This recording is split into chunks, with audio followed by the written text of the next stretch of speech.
Estamos aqui hoje começando o nosso terceiro videocast comemorativo de 25 anos e o nosso convidado de hoje é o subcoordenador da área civil, Luiz Felipe Neves, da Célula do Rio de Janeiro. Bem-vindo, Luiz, muito obrigada.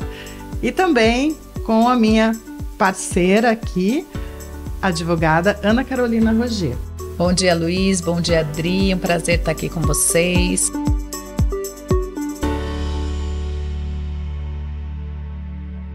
Vou começar com algumas perguntas para o Luiz, falar um pouquinho aí sobre sua vida e o vínculo com o direito.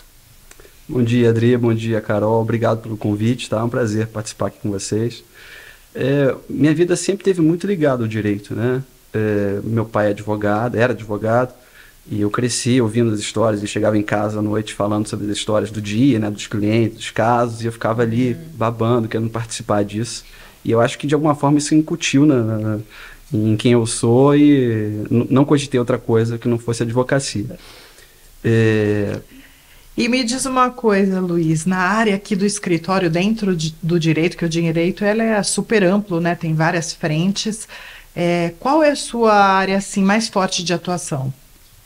Bom, eu estou coordenando uma área de contratos, direito imobiliário, a parte civil em geral.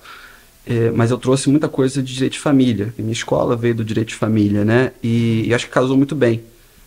Alguns casos de família começaram a surgir no escritório e o Fábio, que é o dono do escritório, ele sentiu a necessidade de alguém com essa expertise para lidar diretamente com família, sucessões, que é algo que eu já lido há muitos anos. Então, a coisa funcionou bem, né? A minha vontade de vir para cá com a necessidade que o cargo exigia. E você já conhecia o escritório e a forma de trabalho? Já conhecia, né? Eu tive uma participação pontual com o escritório. Eu tive um cliente que eu estava abordando que é de uma cidade próxima, Campinas, né?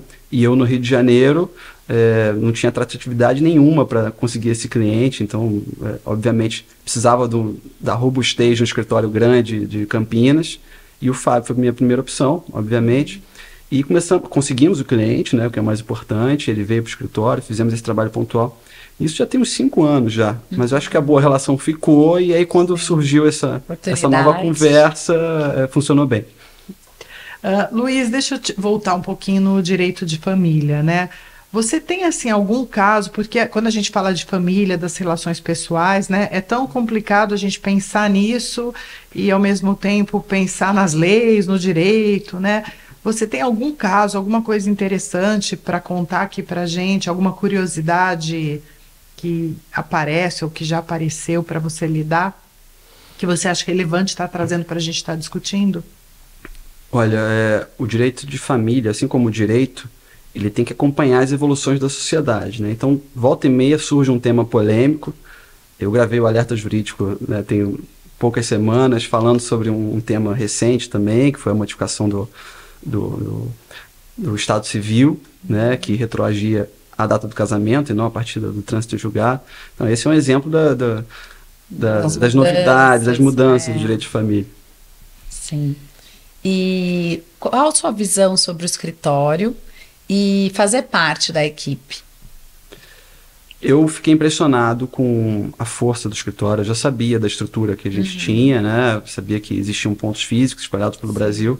Só que assim, hoje eu vejo que a gente tem processo no Brasil inteiro. Eu não sabia que a gente tinha esse alcance tão forte e mantendo a qualidade da prestação de serviço. Eu acho que todo cliente, se tiver um processo no Acre, ele vai saber que a gente tem condições de atuar com a mesma desenvoltura que a gente atuaria em Campinas ou no Rio de Janeiro, por exemplo. A gente, né, já conversou algumas vezes, né, sobre o alerta, inclusive você estava colocando essa mudança na lei, que isso a gente deixa para o alerta mesmo, né, vamos deixar lá. E você chegou, né, a comentar também sobre um caso de alguém que queria uma pensão, né, como é que fica essa questão da pensão mediante a um casamento que já está falido, não sei se é desgastado, talvez. Desgastado, né? Com envolvimento com outras pessoas. Vamos falar desse tema? É polêmico, esse é um tema né? extremamente interessante. Eu tenho verdadeira adoração pelo tema, por alguns motivos. O primeiro deles é que a legislação, ela define de forma objetiva que quando há um adultério numa relação, geralmente de casamento, né, no matrimônio, esse cara que traiu, ele é considerado indigno. Então ele não faz jus ao pensionamento para ele. Pode pedir para os filhos, que os filhos obviamente não vão ser prejudicados. Sim. Mas para ele, para o indigno, ele não faz jus. Só que é uma análise absolutamente superficial, né? Quando a gente está falando em traição, ainda mais nos dias de hoje que tem rede social, tem internet, tem uma série de coisas, é considerado ponto final ali no direito dele de pedir alimentos. Só que assim, o que é a traição efetivamente, né? Qual é o limite do flerte para uma traição, de uma conversa mais acalorada para uma traição? E outra, não há uma análise atenta sobre o caso se houve uma traição mútua, se aquele cara que foi traído, ele deu causa à traição, né? Se ele já estava afetivamente distante, se ele já estava levantando suspeitas no cônjuge.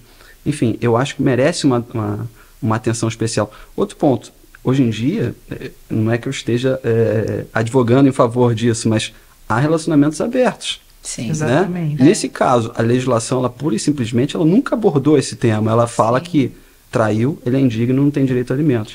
Eu acho que é uma visão, sabe, que precisa ter uma análise mais incisiva sobre o caso. Porque ali, posso... Claro. Ali, a questão que você está trazendo é justamente a questão da pensão dos alimentos. Isso.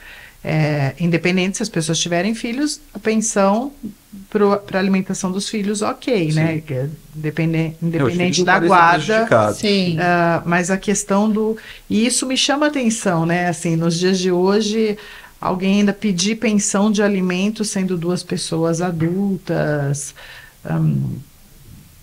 Me chama atenção. Você sabe que acontece muito. Porque muitas vezes a mulher acaba ficando em casa, ou até o homem mesmo, porque hoje existem as duas possibilidades. E aí também as pessoas precisam ser analisado de forma geral, né? Vamos ver o que o Luiz trata, ele ia falar, eu cortei, desculpa. Não, imagina, porque eu costumo falar isso.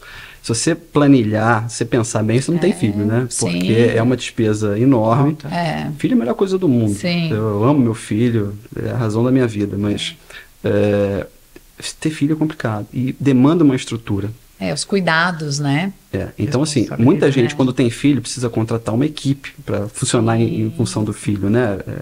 Empregada, babá, creche. Você não pode deixar sozinho, tudo isso, né? Justamente. Então, muitas famílias decidem o seguinte: de repente, um do casal ganha pouco, né? E botando na planilha, vai ver que sai mais vantajoso cuidar dos filhos do que botar um terceiro para cuidar dos filhos, enquanto ele está lá o dia inteiro trabalhando, ganhando pouco. Então, muitas famílias optam até hoje, até os dias de hoje, para que um fique em casa cuidando do filho e da família, fazendo a logística de levar para a escola e fazer tudo.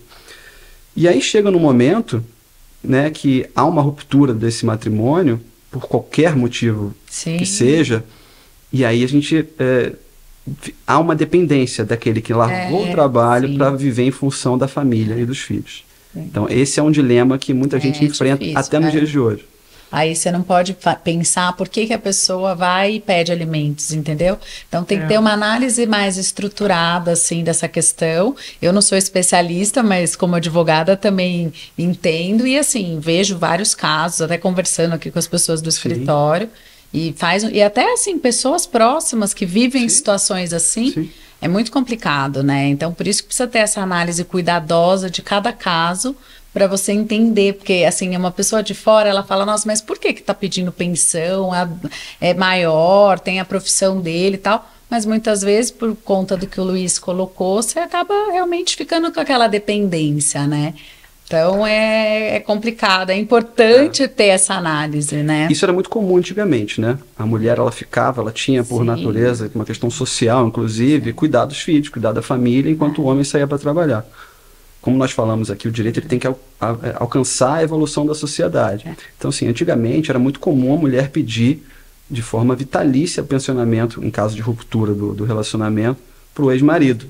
Hoje em dia, como isso não é tão comum, e as mulheres trabalham hoje em dia. Eu estou diante de duas super trabalhadoras, super profissionais. Então, hoje em dia, o entendimento é de que esse pensionamento ele é por tempo determinado. para que essa mulher ela consiga se reestruturar e ser reinserida no mercado de trabalho. Sim. Então houve essa alteração também. Isso é importante também, né? Porque vai se adaptando às questões, Sim. né? Da atualidade. Sim. Agora, Luiz, esclarece para a gente, a traição, ela é crime ou não? Boa pergunta, Adri. É. Ela foi crime, inclusive com um artigo no Código Penal, até 2005, quando esse artigo foi revogado. E você vê que é uma questão cultural, uma questão até religiosa, né, da nossa sociedade, exatamente. Então, assim, você criminalizar uma questão de adultério. Eu não estou defendendo o adultério, obviamente que não, mas são coisas que acontecem em qualquer família, né? E como não há crime, não há maiores consequências, a não ser nessa questão relacionada ao pensionamento para o ex-cônjuge. O adúltero, ele pode pedir alimentos? Quem cometeu a traição? Ele não pode pedir alimentos para si. Ele pode pedir alimentos representando o filho. E daí é esse caso que você estava explicando para a gente, né? Num caso, uma pessoa que parou muito tempo e daí ela tenta entrar. Se ela entrar com um pedido, né? Pedido é difícil, né? Conseguir. Se comprovadamente ela traiu, é muito difícil. Eu sou um grande defensor de que essa análise tem que ser apurada caso a caso, né? Como nós falamos aqui, a outra parte deu causa, houve uma traição mútua, isso nunca foi discutido. Nossa, é difícil, né? Porque quando a gente fala de direito de família, ainda mais num caso desse, acho que até em outros, mas num caso assim, então, entram questões muito pessoais, né? Questões assim... por isso que tem que ter essa análise, tem que ter uma análise realmente, né? As decisões elas são guiadas por uma decisão que teve no STJ que fala sobre isso, do cônjuge indigno. Mas definitivamente merece uma atenção especial caso. E aí o advogado também precisa fazer essa análise e levar também, porque daí isso faz toda a diferença. É interessante, Carol, é o seguinte, que nessa decisão ele fala inclusive traições virtuais. Sim. Mas o que é a traição virtual? Né? Qual é o limite do flerte?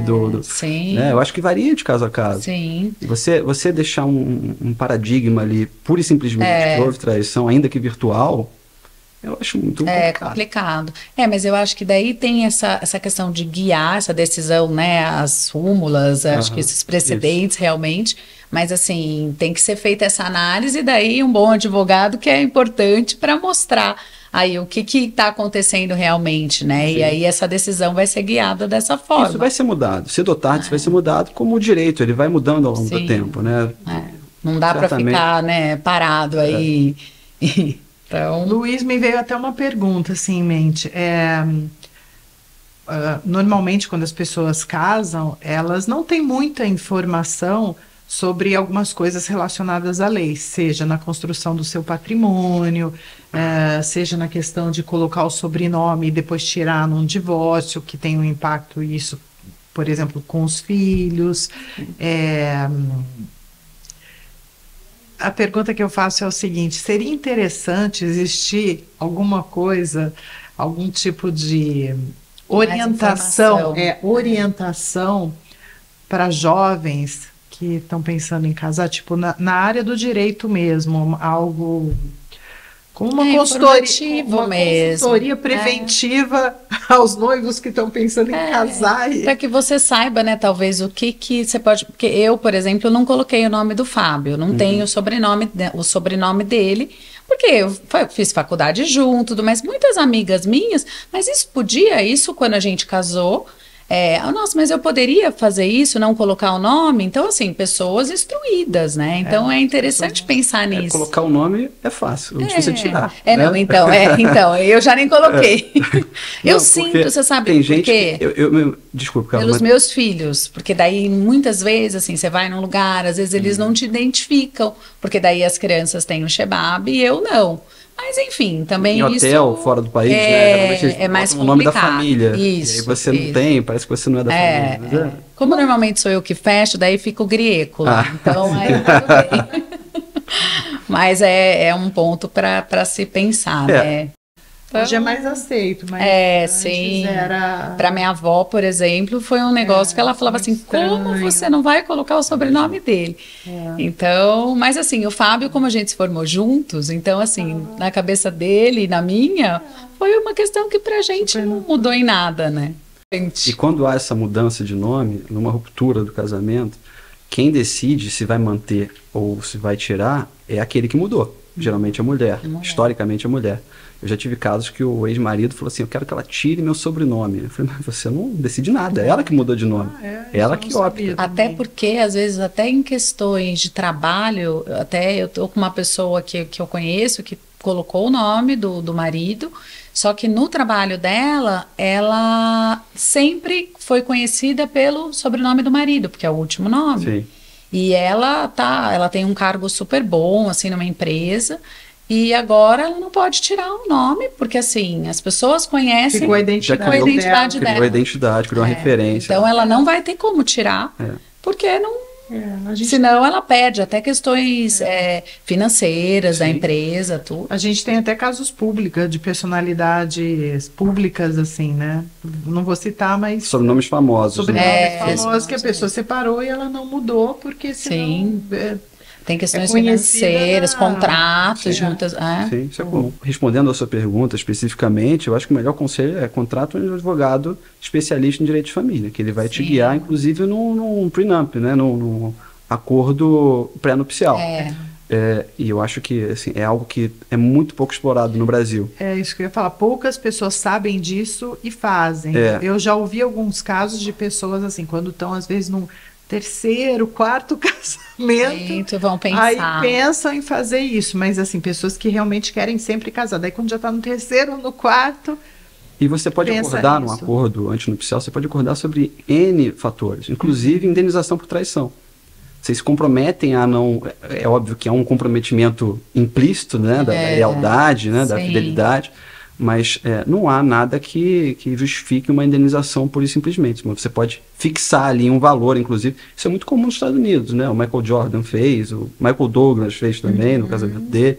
Então, quando há uma suspeita já inicial, não é, olhando friamente, não é um jeito mais romântico de se casar. Mas é prático. Mas com um olhar prático, um olhar já pensando no futuro, né? É importante. Mas não só isso, você pode diversificar sobre várias coisas. Você pode falar sobre cláusula anti-baixaria, por exemplo.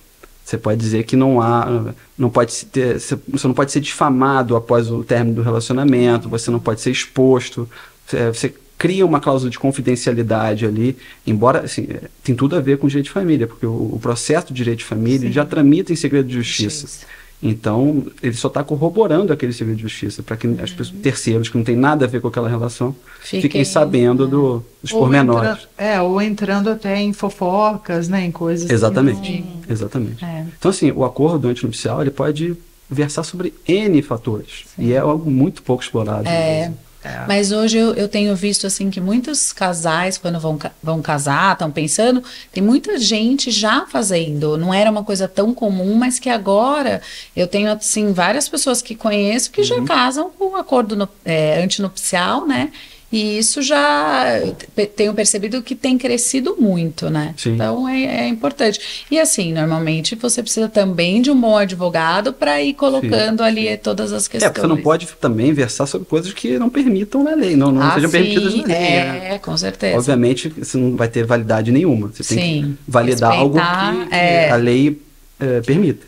E Luiz, você acha que isso seria assim só para as famílias que têm grande patrimônio, que estão se juntando, um deles tem um grande patrimônio, o outro não? Ou você acha que seria o ideal mesmo, seria todo mundo já consultar pelo menos um advogado antes, porque as pessoas estão começando a vida, às vezes eles não têm um patrimônio, mas tem muita possibilidade de crescerem um deles, né? Eu vou te falar uma coisa que o meu avô falava para mim.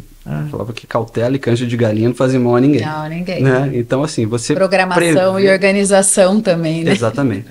Você prevê um dano futuro, uma situação, um cenário futuro, é importante em qualquer situação, porque você não sabe o que vai acontecer no dia de amanhã. Aquele cara que tem pouco, casou com pouco, ele pode ganhar muito daqui a pouco. A gente tem clientes aqui que vieram do zero e hoje tem um patrimônio que é quase um império. Então, toda cautela é interessante. Vamos voltar uma pergunta aqui, saindo do direito de família? Vamos lá. Luiz, o que você pensa sobre o futuro do direito? Com tanta tecnologia entrando, eu acho que artificial. o direito ele precisa evoluir de acordo com a sociedade. Ele nunca vai alcançar na mesma velocidade os avanços da sociedade, mas ele tem que tentar. Só que me preocupa muito esse avanço da inteligência artificial. Sim. Isso eu acho que nada pode substituir o intelecto humano, nada pode substituir a análise atenta sobre o caso, né, as peculiaridades de cada caso, como nós acabamos de falar aqui. E é algo que me preocupa bastante. Eu acho que principalmente vindo de quem decide, vindo de quem tem a caneta, ser decidido de uma forma... Você sabe que no Japão, o Japão sempre foi muito mais moderno que a gente, né? Evoluído, o direito de família no Japão é quase assim. É um computador que decide. Você já sai dali com impressos já os alimentos fixados, uma questão meramente matemática, sem uma análise muito aprofundada. É algo que no Brasil eu não vejo aplicação tão cedo.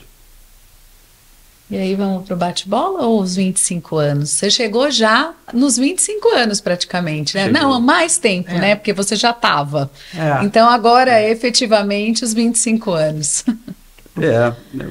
Só mostra que esse escritório tem um nome consolidado, tem força, tem robustez, e fico muito orgulhoso de fazer parte disso.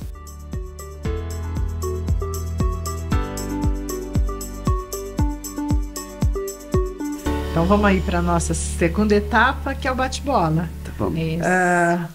Um filme, Luiz. Somos Marshall. Um livro. Qualquer um do John Grisham. Uma música? A música. Qualquer um do Sam Cooke. Filho.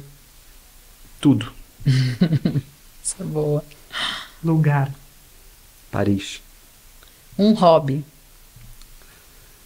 É um hobby, mas acaba sendo um karma. Ver jogo do Botafogo. Futebol, talvez. Tecnologia. Insônia. Orgulho. Ser pai. Tempo. Escasso. Sonho. Ver meu filho virando um cara bacana. Vida. Breve. Muito obrigada. Imagina. Foi ótimo. Né, a gente até poderia... A Vida Breve me lembrou aquela música do Cazuza e do Lobo. Vida, louca vida. É isso aí. Bonito. Obrigada, Luiz. Foi muito bom conhecer um pouquinho também da sua história, da sua vida, que eu acho que isso faz parte também, né? Tá aqui não é só, né, por conta da profissão, de tudo que você traz, mas é importante a gente conhecer um pouquinho de cada um. Muito obrigada. Eu acho que o grande aprendizado do podcast de hoje é: consulte sempre um advogado. Sim, de certeza. Questões importantes, né? Consultivo, ele, né? Faz toda a diferença. Gente, obrigado pelo convite mais uma vez. Foi um prazer estar aqui. Estou me sentindo numa mesa de bar também. Com você. Tão agradável. Muito bom. Isso aí. Obrigada. Muito bom. Até a próxima.